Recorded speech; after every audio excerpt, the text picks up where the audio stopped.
So deflection of the beams are very important and are very necessary to understand, because whatever limit of serviceability we are having, it is totally depending upon the deflection criteria.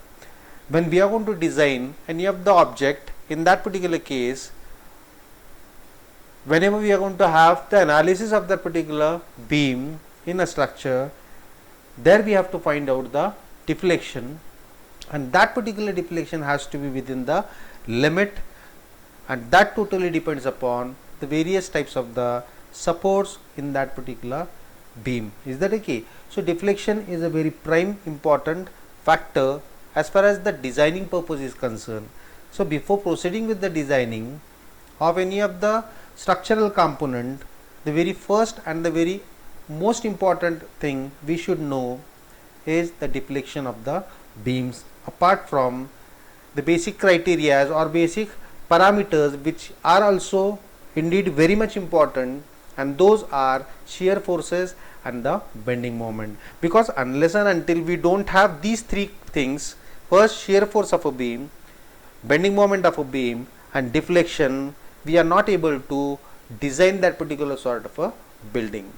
So in this module number 1 of structural mechanics, we are going to learn the various methodologies by means of which we can find out the deflection of the beam. So let us see what are those various methods in which we have the deflection of the beams. So very first method is double integration method.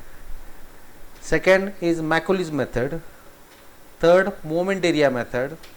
Conjugate beam method next is, and the last one is superimposition method. Is it okay? So today we are going to understand very properly the double integration method.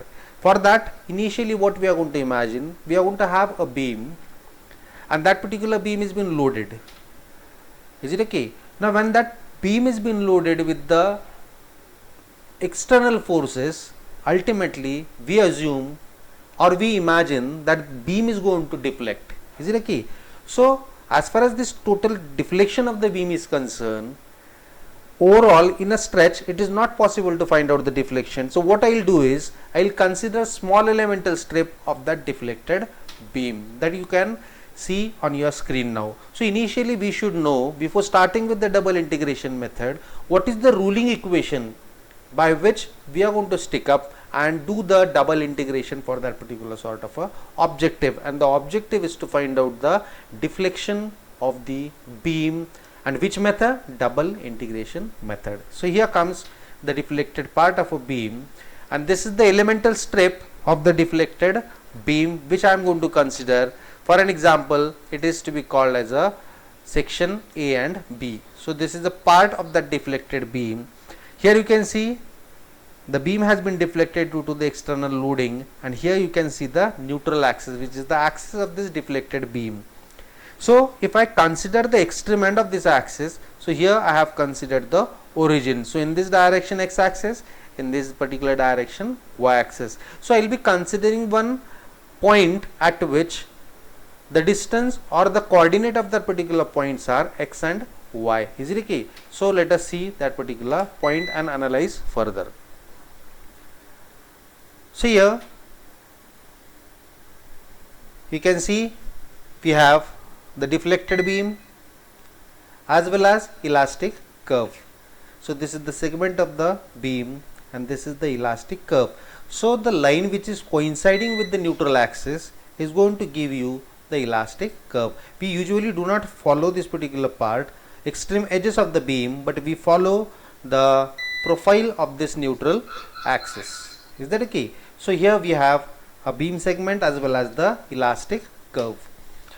Here whatever deflected or curved position of a beam we have, if I have a origin, so here it is forming a part, or it is going to form a segment of a circle with a radius r. Is it okay? If this is what is the arrow, or this is what is the segment under consideration, so the inclination of this is going to given by the value d theta. So inclination between the segment which is contributing on the deflected part of a beam, so that particular two lines, the inclination between these two lines is given by d theta. Is it okay? So now watch carefully. I will be coming across certain basic important parameter of this particular figure from which we are going to derive the ruling equation. Is that okay? So here ds, what is ds? It is the length of this segment on the elastic curve. Is it okay?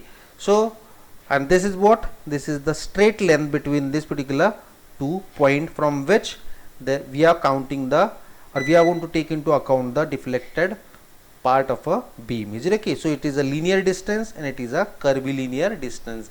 For the hypothesis of this particular, usually these two, as already we have considered a small elemental strip of this particular deflected part, in which we are talking about a very small distance ds, and in that also we are talking about a linear distance in horizontal direction, that is dx. So later on this ds is treated as good as dx. That means we are having approximate value for ds and dx that we are going to see in the later part of this particular slide. Is it okay? So here this is the segment of a beam, and here you can see this is dy. If this is dx, this is dy. Small elemental strips in x and y direction. So here if I draw the tangent to the elastic curve from this particular point and the another point at the center, so these two tangents are going to subscribe certain angle, and that angle is again d theta. Is it okay? So this is d theta, and the total angle with respect to x axis is equal to theta. So you can see here, if I consider this total beam and if I find out this particular inclination, that is the total angle subtended by the tangent drawn on the elastic curve at the center with the x axis. But I was talking about the angle subtended between the two tangents, that is what is equal to d theta, and this d theta is equal to this particular d theta. Is it okay? So here, as theta is already small, so d theta is again very small, and that too tan theta is always going to be equal to be tan theta. Is it okay? So here theta is very small, so theta is equal to dy by dx. I hope you are getting.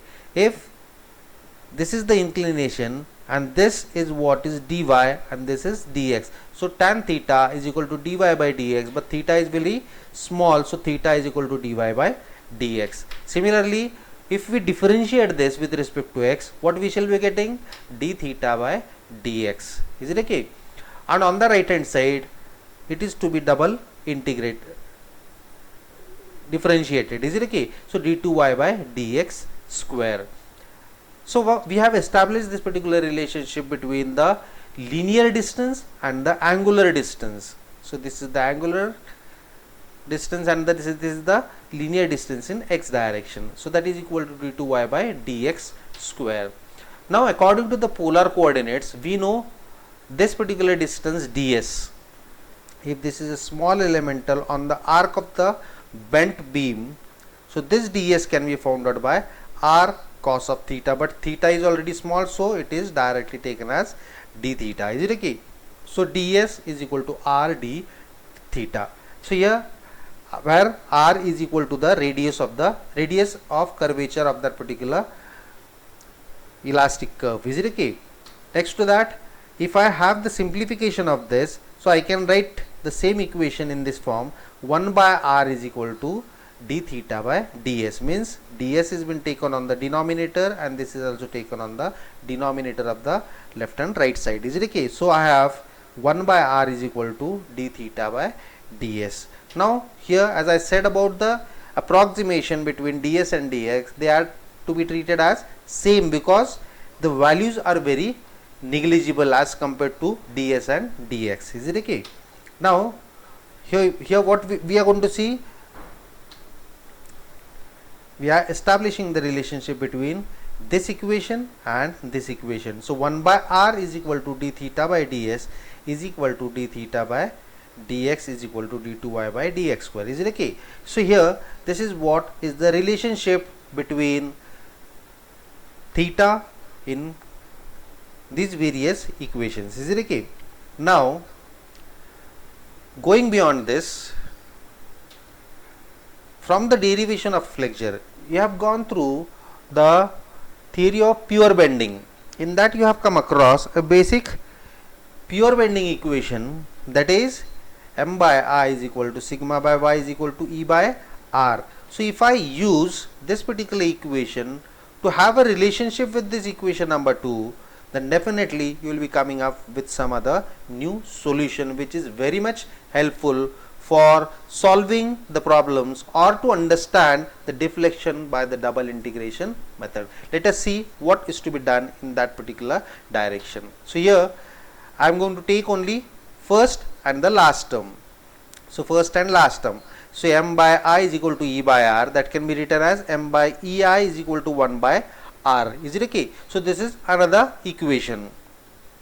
Now from this particular equations, if I compare the various equations we have, so here this equation is compared with this or this directly. Is it okay? So I have EI is equal to d2y by dx square. All of you getting? Here 1 by R is equal to what? D theta by ds. That is equal to what? D theta by dx. Is it okay? So d theta by dx is already equal to d2y by dx square. So here I have this particular establishment of relation between bending moment EI and d2y by dx square. Now this term EI is been called as what? It is been called as a flexural rigidity. So if I simplify this particular thing, m is equal to EI on the right hand side, so m is equal to EI d2y by dx square. So this is what we have, the differential equation of elastic curve on the beam.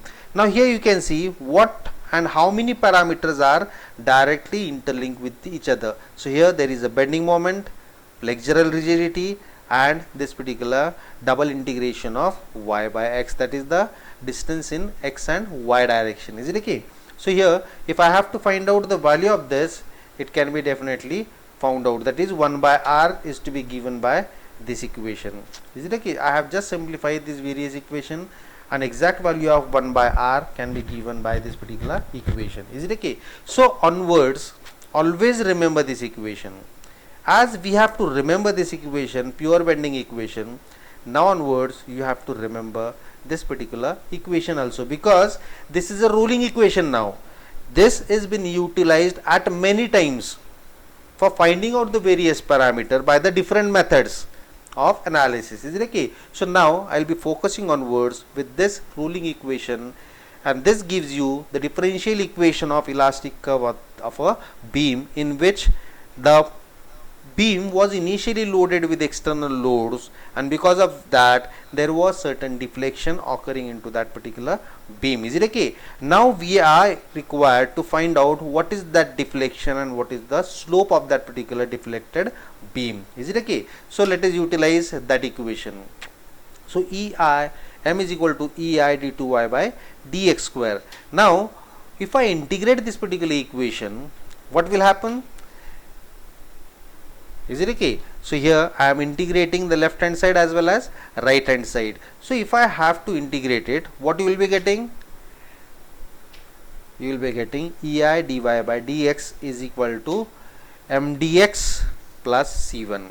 This C1 is what? It is the constant of integration, and these constants can be found out by the various boundary condition depending upon beam to beam and support to support of that particular specific beam. Is it okay? So here EI is equal to dy by dx is equal to mdx plus C1. Simply I have done the integration of this right hand part as well as on the left hand part. Is it okay? So here I have got EI dy by dx. If you know what is dy by dx, it was theta, and theta is what? It is the slope. So I can say EI into dy by dx. This dy by dx is the slope of that particular deflected beam. So this gives you the equation of the slope. Next to that, C1, as I said, C1 can be found out from the various boundary condition of the given beam.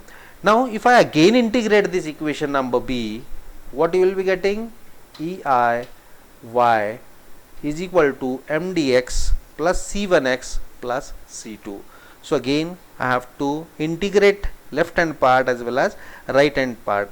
If I integrate this left hand part, I got EIY is equal to double integration solution of that m dx plus c1x plus c2. Is it okay? So here this is what is the equation for the deflection, and again c2 is the constant of integration which can be found out by the various boundary condition available for the given beam. Is it okay? So this is what is the thing which we call it as a equation of a deflection. Now see, I started with this. I know from where this has been come up. Simply by integrating, I am able to find out equation of slope. Is it okay? So this is what is the definite solution by means of which we are able to find out the slope as well as deflection, and the methodology which we are going to use in this particular is the double integration. And this is how we have seen how the equation of this particular differential elastic curve beam is to be done. Is it okay? So here I have differentiated twice and I got a solution for equation of slope and equation of deflection. Is that okay? Now here again the same. Now if I once again focus on this particular equation 1, that is A, m is equal to ei d2y by dx square. Here what I did on the left hand part, I integrated. Now if I differentiate this, what will happen? So dm by dx is equal to ei d cube y by dx cube. So do you remember what is this? This is shear force. Once again if I differentiate it, so this I got f is equal to dm by dx. So if I differentiate f, so again df by dx is equal to this, and what is this?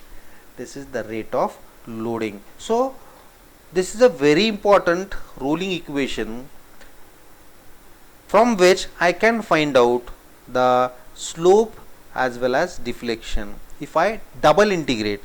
But if I differentiate twice, I will be able to find out the shear force of the given beam as well as the rate of loading. So this is very important to understand what if I integrate and what if I differentiate. So after integration I get slope and deflection, and after differentiation I got shear force and the rate of loading. Is it okay? So let us talk about the deflections, how they are to be found out, how the slopes and the deflections for the given beams are to be found out. But prior to that, we'll take some standard equations which are very much helpful onwards when there will be a complex situation of a beam to be analyzed. Is it okay? So we'll see the various different cases and the boundary condition. As just now I have mentioned that value of C1 and C2 can be found out from the boundary condition. So this is the right time to understand what are the various beams, what are the supports, and what are the boundary conditions. Is it okay? So first case is near end is fixed. Is it okay? So here at A the beam has been fixed. This is a cantilever type of a beam. So when this happens, let us understand what is the thing. Due to the imposed loading, what will happen? It will bend. Is it okay? So where is the slope and where is the deflection, that we will try to understand here. So B dash is the vertical deflection at B. Is it okay? As far as A is concerned, how much is the deflection? It is 0. So at A, being fixicity, the deflection at this particular point is equal to 0. But at this extreme free end B, there will be a vertical deflection in the downward direction due to the applied loading. So this is the deflection BB dash. Is it okay? As far as the slopes are concerned, what is the slope? If I have to understand what is the slope, so whatever curvature we have got, on that we have to draw a tangent. Is it okay? So the inclination of that tangent with respect to horizontal will give you the slope of that particular part. Is it okay? So where is the deflected part or the elastic curve of this beam? This is the elastic curve. So whatever maximum curvature I have, from that I have to draw a tangent. So here the magnitude of vertical deflection is given YB. So prior to that I was talking about what? The slope. What? Let us understand what is that slope. So from this point I have to draw a tangent, and this inclination is equal to the slope of this particular deflected beam. Is it okay? So this is the slope and this is the deflection. Is that okay? So what are the boundary condition? At A, dy by dx is equal to 0. What it is saying? At A there is no any slope because there is no bend. So up to this point it is straight, and then it is going to bend in the forward direction. So that is why it has been said slope at A is equal to 0. So how much will be the slope? Slope will be maximum at B. Is that okay? And how much is the deflection at A? As I said earlier, it is also equal to 0. Next to that, this is a simply supported beam we are having. So in this simply supported beam, this is the elastic curve formed, and what I said about deflection, this is the maximum deflection. What will be the deflection at B and what is the deflection at A? They will be 0, but there will be maximum deflection at C. This is the understanding of a deflection. As far as the slopes are concerned, here I said whatever elastic curve I have, whatever maximum curvature we shall be having, from that I have to draw a tangent. So if I draw a tangent from A, so this will be the inclination theta, and that is what we call it as a slope dy by dx. So in simply supported beam, at support there will be maximum slope, and in simply supported beam there will be maximum deflection at the center. Is it okay? So this is first point where I have considered the curvature and drawn the tangent. There is one more point here at center. If I draw a tangent, so how much is the inclination of tangent with respect to horizontal? It is equal to 0. It is coinciding with the x-axis. Is it okay? So what I conclude is, whenever we are dealing with the simply supported beam, at A maximum slope and at center, and deflection at A will be equal to 0. So at A maximum slope, 0 deflection. At C maximum deflection, 0 slope. Is it okay? Same is the case with this joint B. So here at A slope is equal to dy by dx, and at C slope will be equal to what? Dy by dx is equal to 0, because it is coinciding with x-axis, or it is parallel to x-axis. Deflection at A 0, deflection at C is equal to yc. Similarly, case third, it is having a roller support. So in that also again tangent at maximum curvatures. So yeah, you have an understanding of the slope and that particular deflection at various points. Is it okay? So it is as good as most of the time like hinged. Is that okay?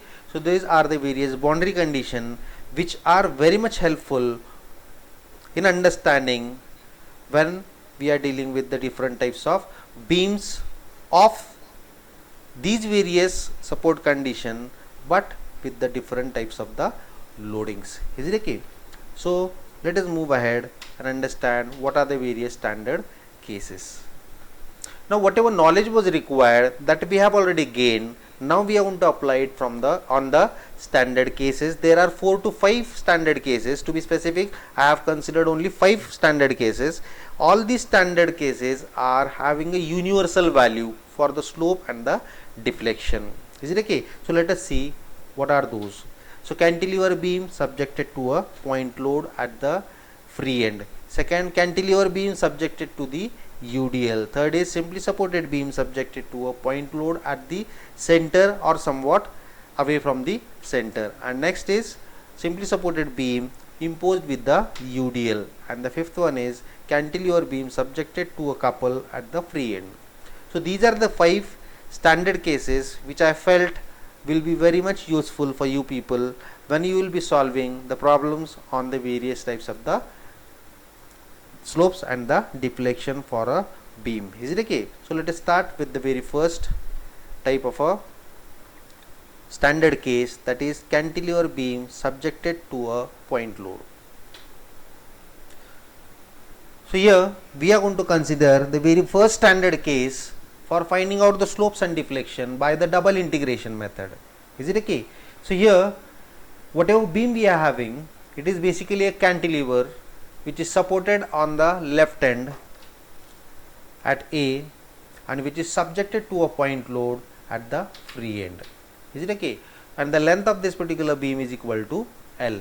So in this situation, due to the imposed load, there will be a deflection, and when it is deflecting at certain point there will be a maximum slope and zero slope also. Is it okay? So that we are going to find out by the double integration method. Let us see what is that procedure which we are going to follow for finding out the slope and deflection by double integration method. So here comes the deflected part, elastic curve.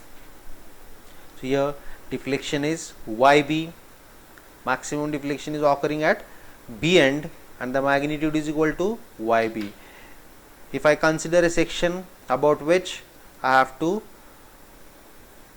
find out the bending moment. Why this particular procedure is required? Because if you remember that equation, M is equal to EI d2y by dx square, or you can say EI d2y by dx square is equal to M. So this M is nothing but it is the bending moment about certain section. So I have taken one section here at a distance of x from A point.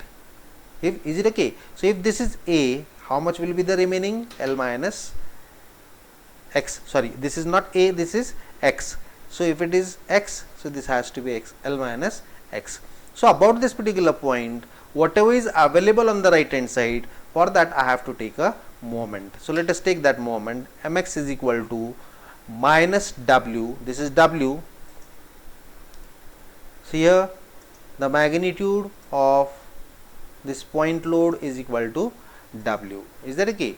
Now with this I can have the bending moment about this point. So w into perpendicular distance, how much it is? L minus x. And how it is clockwise or sagging? Now here whenever we are talking about the bending moments, in that case either it is sagging or hogging. So this bending moment due to w is hogging, so it is minus. So mx I got minus w L minus x. And why it is minus? Because the bending moment is hogging. Is it okay? So let us utilize the ruling equation.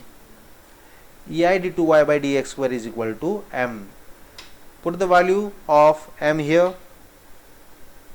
and do the simplification, and after putting the value of m, if I integrate it, I will be getting EI d2y by EI dy by dx is equal to this. Is it okay? Once again, if I have the C1 and C2, again the boundary conditions are given, again I will be integrating it.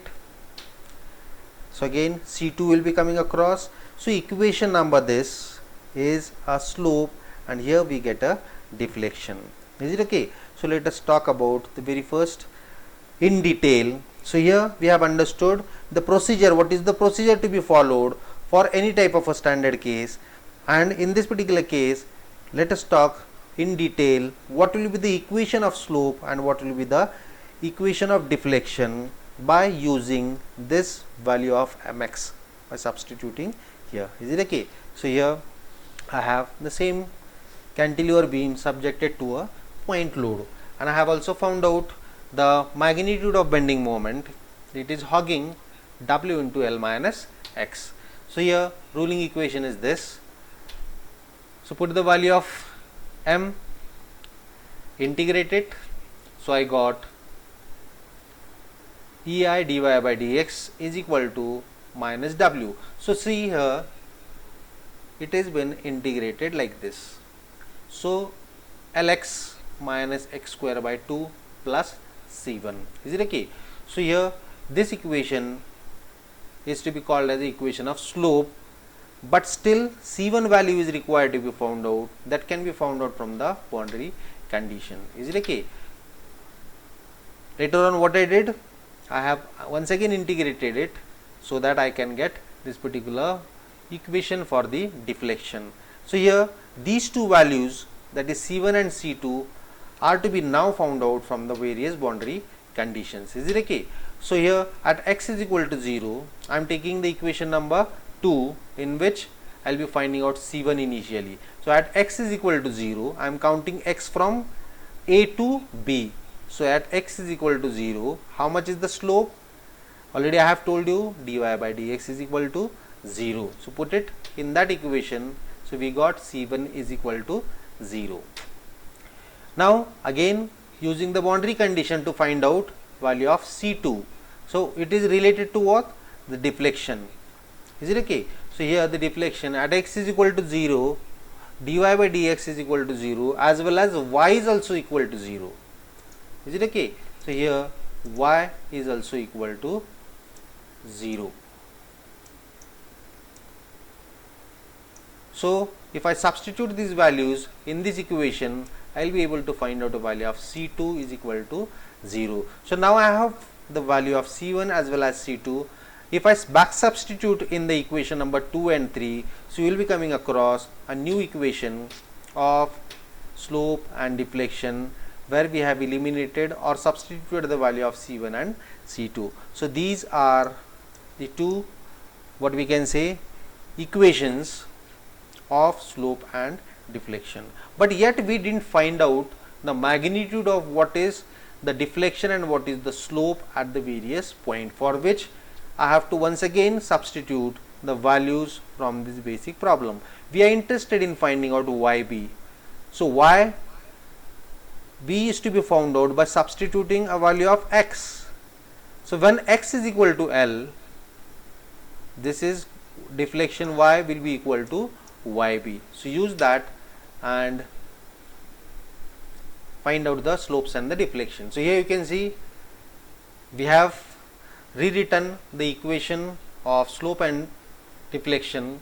Now what we are going to do, by using the boundary conditions where the exact slope and deflections are required, that will work out, and that is to be substituted in this particular equation so as to get an exact value of slope and deflection. So here you might have understood by this now, at point A, slope as well as deflection is equal to 0, but there will be maximum slope as well as maximum deflection at x is equal to L. So here at x is equal to L, we can find out the slope. So take equation number 4, put x is equal to L, and you got the simplification, do the mathematical part, and you will be able to get a slope. So here slope IB is what? Dy by dx. So I have simply substituted dy by dx by what? I is nothing but it is the slope at which point? At B point. So flexural rigidity IB is equal to minus WL square by 2EI. Is it okay? So this is the equation of a slope for the very first standard equation, first standard case. Is it okay? Now take second equation, fifth number, and put x is equal to L. So here x is equal to L, substitute in equation number 5. So here you will be able to get that solution. So what I am doing is I am putting simply x is equal to L in this equation. Simplify it, you will be getting the equation of deflection at point B. This is actually B. This is also B. Is it okay? So this is how we have found out the two exact value for the slope and the deflection from the another boundary condition, that is at x is equal to L, there will be maximum slope and the deflection. Is it okay? So this is the way how we are going to analyze the standard cases one by one. I hope you have understood. Now onwards, whatever conclusions we shall be having for the slopes and the deflection for all these 5 standard cases, those are to be always by heart, because when we will be dealing with the application of this particular standard cases, there directly you should know what are the slopes and deflection for that individual standard cases. Is it okay? So I request from my side that when we are coming with the conclusion, prepare a table. First column will be serial number, second type of beam, third slope, and fourth is deflection. Is it okay?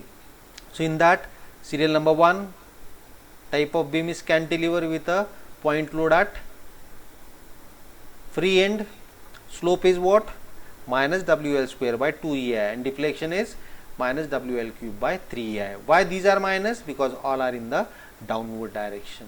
Is it okay? So this is the way how we are going to analyze the standard cases one by one, and this is the first case of cantilever with a point load at the extreme free end. So let us talk about the second type of a standard case, in which we have this particular cantilever beam which is subjected to a uniformly distributed load. Is it okay? So here again it is a cantilever at A and B, it is a span, UDL is imposed throughout with a magnitude of W per meter, the length of the beam is given L. So you know the procedure now. What is to be done? First of all, have the understanding of the figure, this being a cantilever where there will be maximum slope, where there will be a maximum deflection, that we are going to understand, and that can be understood if you know the elastic curve for this particular beam. Is it okay? So maximum deflection and maximum slope will be occurring at this B point only. So I have considered this section which is at a distance of x from point A. Is it okay? So I can find out mx, which is necessary for the ruling equation of the slope and deflection. Is it okay? So here x, so remaining will be L minus x. So mx is equal to what? W into L minus x into L minus x by 2. So that comes out to be, it is hogging again, it is minus, so minus W into L minus x square by 2. All of you are getting? I hope you don't find any difficulty in understanding how this moment has been taken, because this particular part we already study into what? The engineering mechanics. Is it okay? So this is what is the magnitude of bending moment for this particular sort of a beam. So let us move ahead. We know the ruling equation. We are going to integrate it. So AI d2y by dx, integrate it. So we get equation of slope with the first constant of integration. So that can be found out. So this equation number 2 is to be called as the equation of slope. Is it okay? Using boundary condition. What is the boundary condition? At x is equal to 0, slope is also 0. So put it in this equation, you will be getting C1. So C1 is equal to minus WL cube by 6. Now put this equation of value of C1 in this equation and rewrite that equation. So you got a new equation of slope for this particular case. Is it okay? Next to that, if I again integrate this equation number 2, so this is your third equation now, rewritten equation 3, I will once again integrate it. So here I got EIY. So I have integrated it. So I came across another constant C2 that can be again found out by the boundary condition. Is it okay? So what are the boundary conditions again? Already we have seen in the earlier case. So at A what will be there? At A there will be 0 deflection. At x is equal to 0 deflection. Is it okay? Y is equal to 0. So put that in equation number 4, simplify it. So C2 we are getting WL raised to 4 by 24. Now once we get a value of C2, back substitute it in equation number 4 or equation number 5, this one. Is it okay? So EIY is equal to this much. So this gives you a generalized equation for the slopes and the deflection. Equation number 3 and 6 are the generalized equation. So it is valid for all the values of x from x is equal to 0 to x is equal to L. So if I need to find out what is the slope and deflection at x is equal to 1 meter. So you can put the value of x is equal to 1 meter and find out the slope and deflection. So this is the generalized equation, but here I am interested in finding out the slope and deflection at point B, which is the maximum slope and deflection. Is it okay? And to find out slope and deflection at B, what is the criteria, boundary condition? At x is equal to L, what will be the slope and deflection, that we have to find out. So here I have once again written generalized equation of slope and deflection. I am interested in finding out the maximum slope and deflection which is going to occur at a distance of x is equal to L. So here at x is equal to L, dy by dx will be equal to IB, that is slope at B. So here this is what is a slope IB. Is it okay? So here I will be putting x is equal to L. So put it here, you are going to get IB is equal to minus WL cube by 6CI. This is the standard slope value for this standard condition. Is it okay? Now for the deflection, again x is equal to L, so deflection will be equal to, how much will be the deflection? Y will be equal to YB. Is it okay? So this is what is the thing. So put this x is equal to L in this equation. After simplifying, you are getting YB is equal to minus WL raised to 4 by 8 EI, right? So for this standard case also, we have found out the standard value of slope and deflection.